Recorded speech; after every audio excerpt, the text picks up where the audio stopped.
देख रहे हैं सम्यक इंडिया टीवी।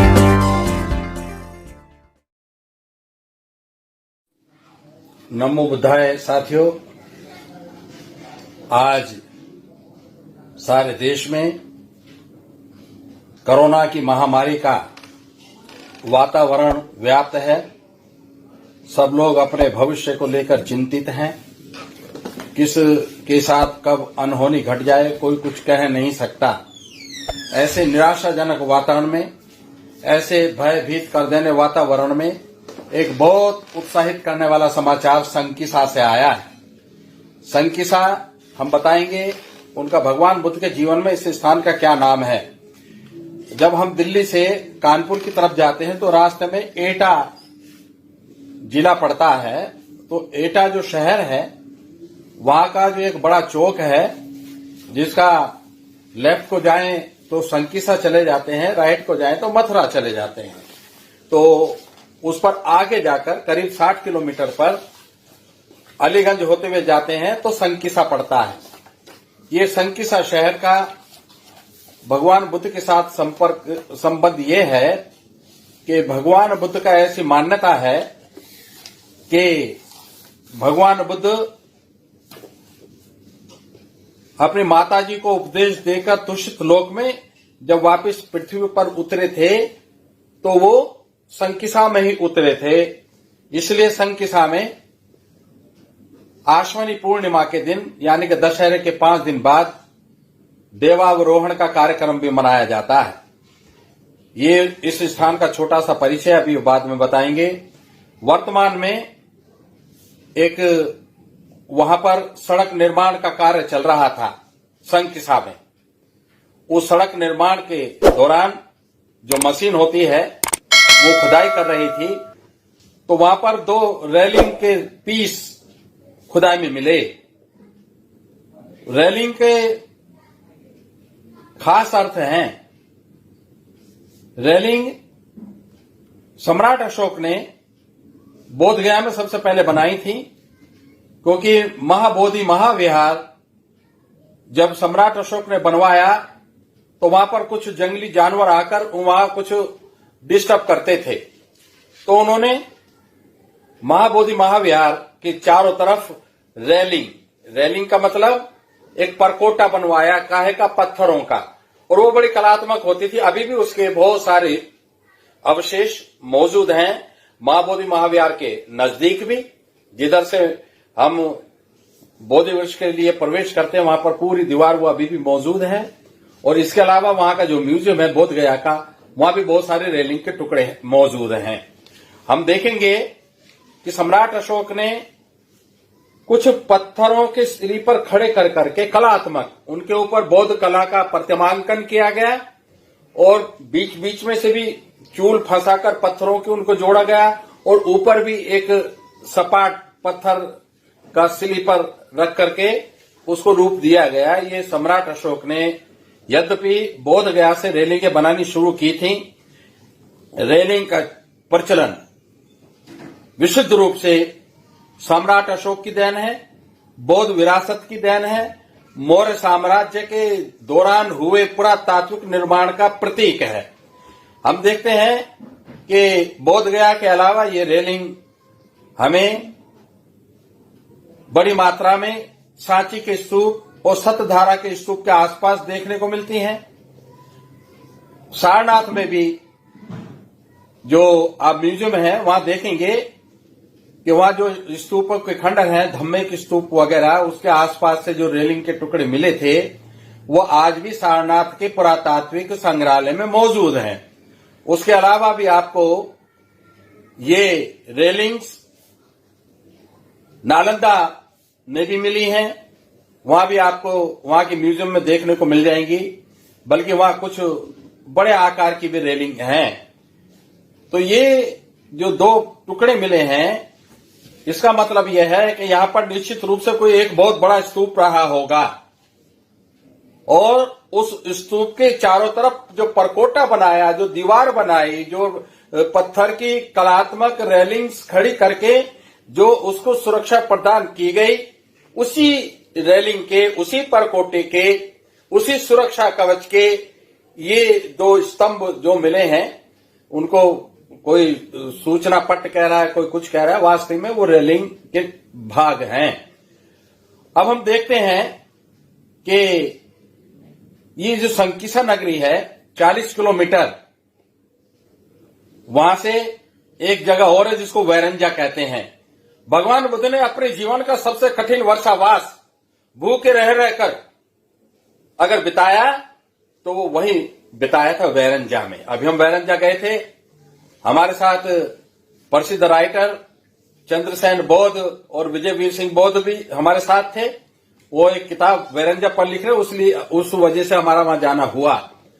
तो हमने वहां देखा कि उत्तर प्रदेश का सबसे बड़े भग्नावशेष, भग्नावशेष का मतलब खंडहर, बौद्ध खंडहर हो या कोई दूसरा खंडहर हो, वो अगर कोई है तो वो वैरंजा का है। वहां से 40 किलोमीटर दूर पर ये जो संकिसा है, इसके बारे में ये बताना जरूरी है कि जो प्रसिद्ध चीनी यात्री आए भारतवर्ष में, तो वो इधर से गंगा जमुनी मैदान से होकर जब संकिसा पहुंचे तो उन्होंने उसका बड़ा जीवंत वर्णन वहां पर किया है। वो जो भगवान बुद्ध के उतरने की, एक स्वर्ग से उतरने की एक कथा बताई जाती है, तो वो सीढ़ी से उतरे थे, तो उस सीढ़ी के रत्न जड़ित 3 पौड़ियां, यानी कि 3 सीढ़ियां विद्यमान थी फाहियान और ह्वेनसांग के समय में, वो भी दिखाई गई थी। यद्यपि वो अब नहीं मिलती है, कहां थी कुछ नहीं कह सकते। दूसरा, एक मत से प्रसिद्ध चीनी बौद्ध यात्री फाहियान और प्रसिद्ध चीनी बौद्ध यात्री ह्वेनसांग, इन दोनों के यात्रा विवरण हमने छापे हैं ना। और खुशी की बात यह है कि प्रसिद्ध भाषाविद, पुराविद, प्राचीन इतिहास पारंगत डॉक्टर राजेंद्र प्रसाद सिंह जी ने उन दोनों पुस्तकों की भूमिकाएं लिखी है, प्राकथन लिखा है। उसमें एक रहस्य है। रहस्य यह है कि वर्तमान में सम्राट अशोक का एक वहां पर धम्म स्तंभ है। उस धम्म स्तंभ पर हाथी की प्रतिमा जिसका सूंड टूटा हुआ है। यद्यपि मुझे अभी कुछ किताबों की खोज करते हुए वो फोटो भी मिला है इस प्रतिमा का, जिसमें सूंड साबुत है, टूटा नहीं है।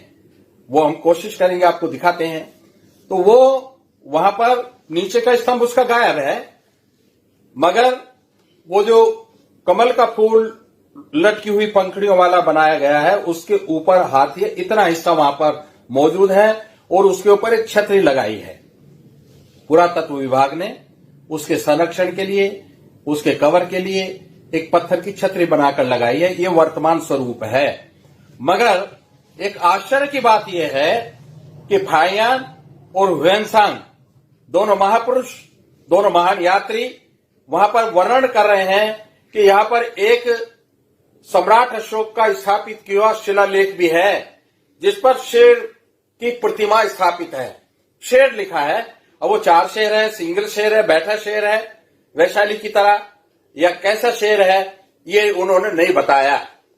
तो ये एक रहस्य की बात हुई ना, क्योंकि वहां शेर तो है नहीं, वहां तो हाथी का स्तंभ है। तो अब इस रहस्य की गुत्थी भी पूज्य बनते डॉक्टर धम्मपाल जी, जिन्होंने अपना जीवन उस संकिसा के विकास में लगाया हुआ है, बनते उपनंद महाथेरो, उन्होंने भी वहां उसके संकिसा के विकास में अपनी जान लगा रखी है। बनते चैतसिक आदि भिक्षुओं ने ये बताया कि संकिसा से 1 किलोमीटर दूर एक गांव है छछोनापुर, वहां पर कुछ स्तंभ के टुकड़े मिले हैं। अब मेरे ख्याल से इतना कहने भर से गुत्थी सुलझ जाती है कि वो जो उन्होंने सम्राट अशोक का स्तंभ देखा था, हो सकता है ये वो वाला स्तंभ हो, उसके टुकड़े हो, उसके भग्नावशेष हो।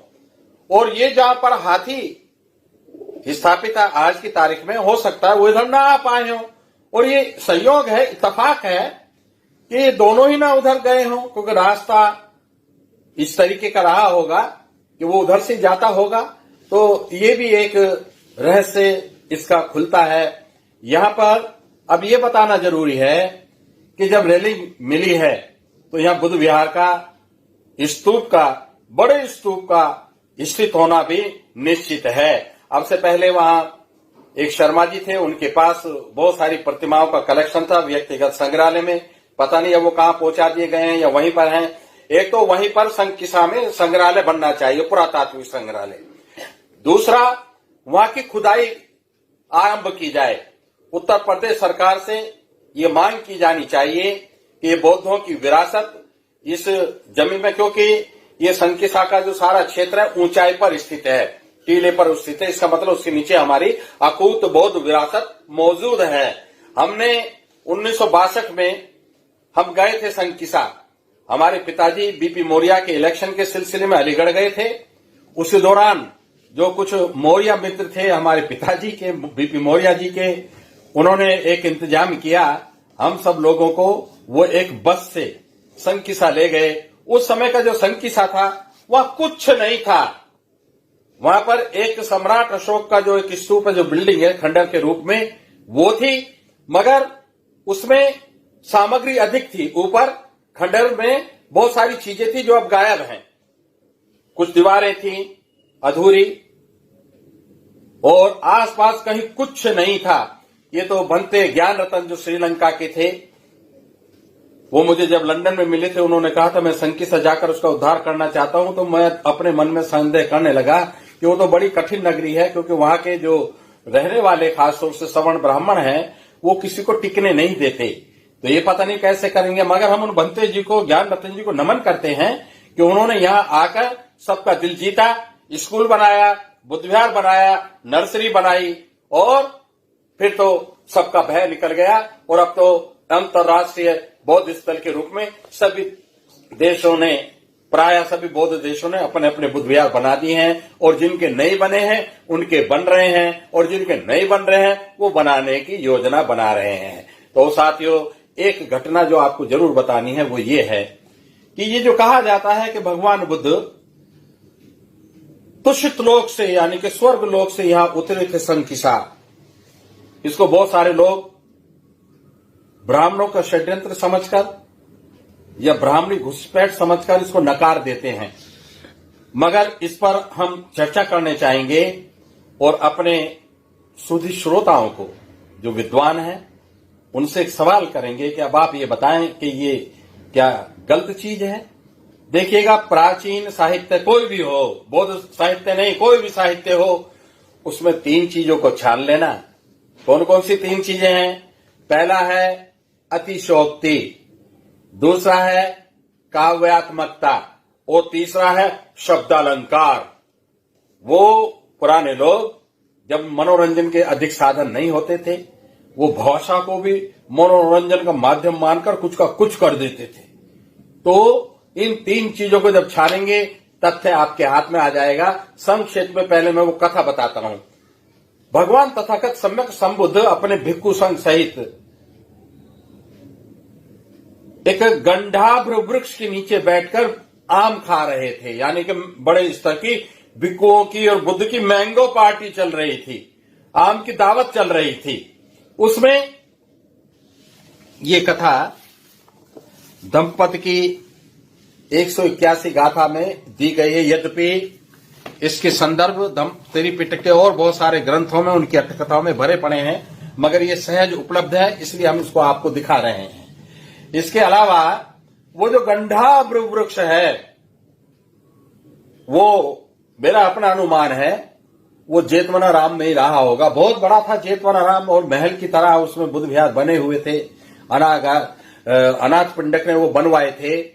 तो आप एक बात देखेंगे कि वहां जब भगवान बुद्ध ने अपना आम खाने के बाद अपनी गुठली फेंकी, तो थोड़ी देर में वो गुठली फूट पड़ी, उसका पौधा बना, उसका छोटा वृक्ष बना, उसका बड़ा वृक्ष बना।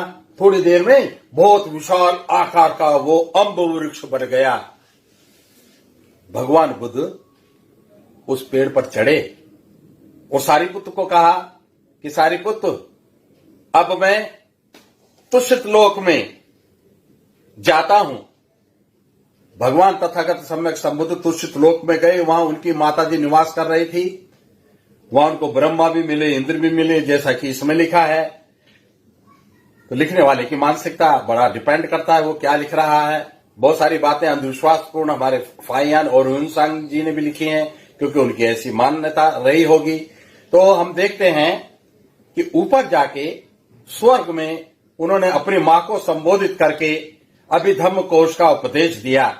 और जब 3 माह पूरे हो गए, अभिधम्म का उपदेश पूरा हो गया, तो वो तुष्ट लोक से पृथ्वी लोक पर जब उतरे तो संकिसा में आकर उतरे। तो ये कहानी है। अब मैं आपको बताता हूं इस कहानी में सार क्या है और असार क्या है।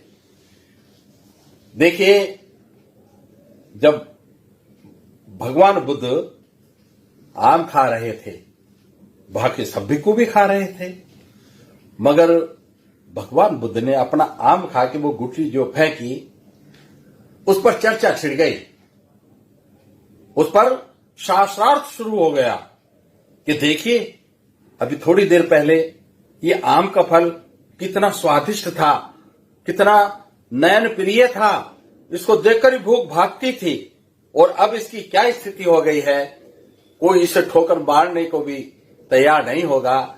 तो ये अनित्यवाद का एक उदाहरण बना।